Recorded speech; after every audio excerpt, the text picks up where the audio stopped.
Mahadamang, saatnya Anda menyimak berita Bandung. Bersama saya Tabita Putri. Sejumlah berita menarik akan kami sajikan untuk Anda. Berikut 3 berita utama hari ini. Bermaksud menyalip truk, sebuah mobil minibus hilang kendali dan menabrak trotoar hingga terguling di ruas Pantura, Subang. Pemprov Jawa Barat mendukung pembubaran Pondok Pesantren Al Zaitun. Diduga tidak punya gigi karena sudah ompong, seorang nenek di kota Tasikmalaya tersedak sate daging hewan kurban.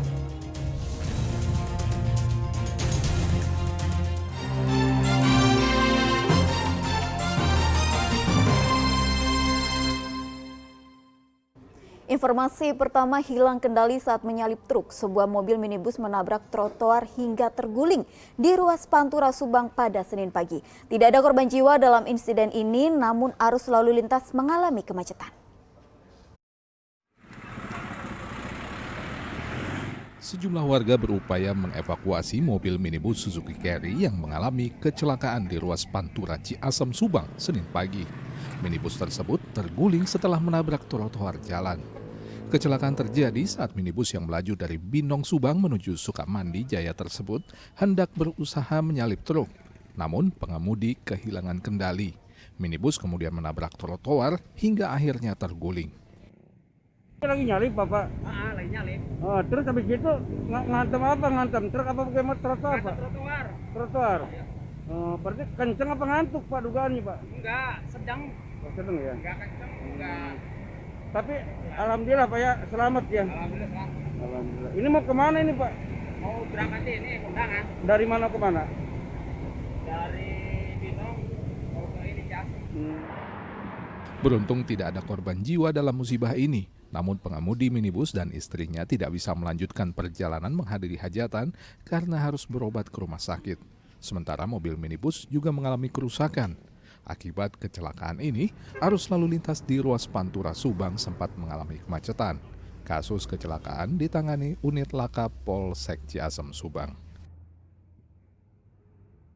Zainal Arifin melaporkan dari Subang. 2 bulan lebih tiada hujan, lahan pertanian di Garut menjadi retak-retak akibat kekeringan. Warga hanya bisa pasrah dan berharap segera turun hujan. Beginilah kondisi terkini di Desa Indralaya, Kecamatan Caringin, Garut.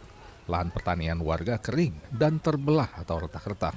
Tanaman padi pun kering dan buahnya tidak berisi karena terdampak kekeringan akibat kekurangan air. Kondisi ini disebabkan tidak adanya hujan yang turun, apalagi tidak ada saluran irigasi yang berfungsi. Warga pun hanya bisa pasrah menunggu turunnya hujan agar bisa kembali bercocok tanam. Jangankan menanam padi, tanaman palawija saja juga sulit ditanam karena lahan pertanian petani sudah benar-benar kering dan terbelah. Ya ini contohnya sebagian padi yang kekeringannya nggak bisa kepanen ini. Jadi gabung, kering sampai gini, jadi nggak bisa kepanen. Di sini Pak nggak ada saluran irigasi atau gimana Pak? Irigasi nggak ada di sini. Nunggu ada hujan aja gitu. Soalnya irigasi mungkin jauh gitu. Ya kalau bisa sih bantuan dari pemerintah itu dari Patungtung itu mau irigasi ke sini. Masih digarap nggak sama petani atau gimana Pak itu Pak? Dibiarkan saja atau gimana? Wah dibiarkan, dikarenakan mungkin yang kebanyakan yang ada 293 hektar tersebut yaitu tidak diolah dikarenakan terkena kekeringan. Adapun juga yaitu irigasi yang kecil-kecil dari kali Cikoleta kayak gitu. Mungkin itu ada hujan, ada airnya, tidak ada hujan, tidak airnya. Tidak adanya hujan telah berdampak pada ratusan hektar sawah yang mengering. Sedikitnya ada 293 hektar areal persawahan yang kering dan terbelah sehingga tidak bisa ditanami.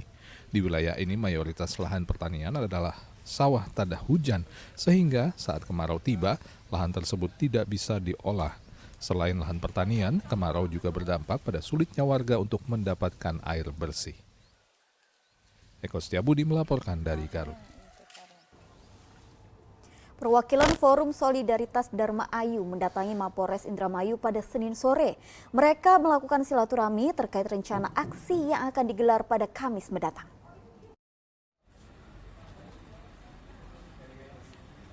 Sejumlah perwakilan dari Forum Solidaritas Dharma Ayu melakukan silaturahmi tertutup di ruang Command Center Polres Indramayu. Dalam kesempatan tersebut, mereka sekaligus memberitahukan rencana unjuk rasa yang akan digelar hari Kamis 6 Juli mendatang. Mereka menghargai proses cepat yang dilakukan Bareskrim Polri dan pemerintah, pemanggilan pimpinan Pondok Pesantren Al Zaitun Panji Gumilang untuk diperiksa polisi, menjadi jawaban terkait polemik yang dianggap mencoreng Islam dan masyarakat Indramayu. Mereka akan menunda unjuk rasa hingga adanya keputusan lanjutan terkait gelar perkara terhadap Panji Gumilang. Langsung dilakukan penahanan gimana Pak tanggapannya? Berarti batal. Berarti menunggu keputusan dari Bareskrim ya? Selesai. Jadi tetap kita nunggu dari keputusan dari pusat. Artinya tuh penuntutan terkait pembubaran Al Zaitun gimana? Ya tetap itu mah. Dari pusat saja itu mah. Kalau kita kan tetap ranah kita tetap di daerah berkaitan tentang masalah isu yang ada di daerah saja. Gitulah. Isu tentang kedaerahan itu terutama berkaitan tentang masalah nama baik Indramayu yang dibawa itu. Berarti kalau tidak ditahan akan ada aksi? Ada aksi berikutnya. Pihak kepolisian memastikan sejauh ini belum ada pemberitahuan akan adanya aksi dari massa lain terkait Al Zaitun.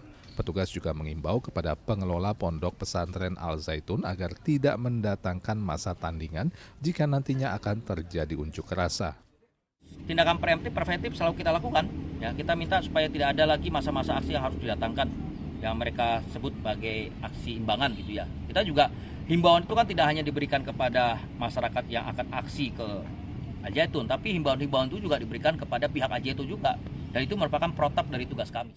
Aktivis Forum Solidaritas Dharma Ayu akan melakukan aksi jika hasil dari pemeriksaan Bareskrim Polri tidak segera menahan Panji Gumilang. Maruli Habibi melaporkan dari Indramayu.